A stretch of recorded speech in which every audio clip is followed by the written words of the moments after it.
আইপিএলে খারাপ খেলায় জিম্বাবুয়ের সিরিজে খেলছে না মোস্তাফিজুর রহমান। হয়তো এগুলোও হারালো ওগুলোও হারালো। দর্শক লখনৌ বিপক্ষে সেদিনের ম্যাচে মোস্তাফিজ খারাপ বোলিং করাতে জিম্বাবুয়ে সিরিজ থেকে বাদ পড়লেন। বিস্তারিত জানতে সম্পূর্ণ ভিডিওটি দেখুন।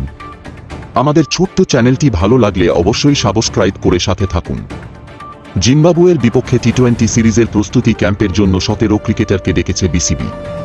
আগামী 26 থেকে 28 এপ্রিল চট্টগ্রামে অনুষ্ঠিত হবে এই ক্যাম্পের খেলোয়াড়দের তালিকায় নেই সাবেক অধিনায়ক সাকিব আল হাসান ও বাঁহাতি পেসার মোস্তাফিজুর রহমান।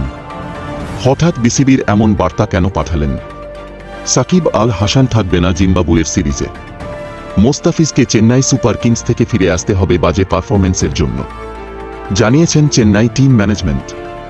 এদিকে তো পাপন বলেছিলেন মোস্তাফিজকে 1 মে ফিরে আসতে হবে। তাহলে কি মোস্তাফিজ জিম্বাবুয়ে সিরিজও খেলতে পারবে না? আর এদিকে তো বাজে পারফরম্যান্সের জন্য চেন্নাই থেকে বাদ পড়ল। দর্শক 1 মে পাঞ্জাব বনাম চেন্নাই ম্যাচটিতে মোস্তাফিজ যদি ভালো পারফরম্যান্স করতে পারে তাহলে হয়তো মোস্তাফিজকে পুরো আইপিএল আসরে চেন্নাই টিম হয়ে খেলবেন। দর্শক বন্ধুরা, মোস্তাফিজ চেন্নাই টিম হয়ে খেললে ভালো হবে নাকি বাংলাদেশে ফিরে আসলে ভালো হবে তা অবশ্যই কমেন্ট বক্সে জানিয়ে দেবেন। আজকের ভিডিও এ পর্যন্ত। সবাই ভালো থাকবেন, সুস্থ থাকবেন।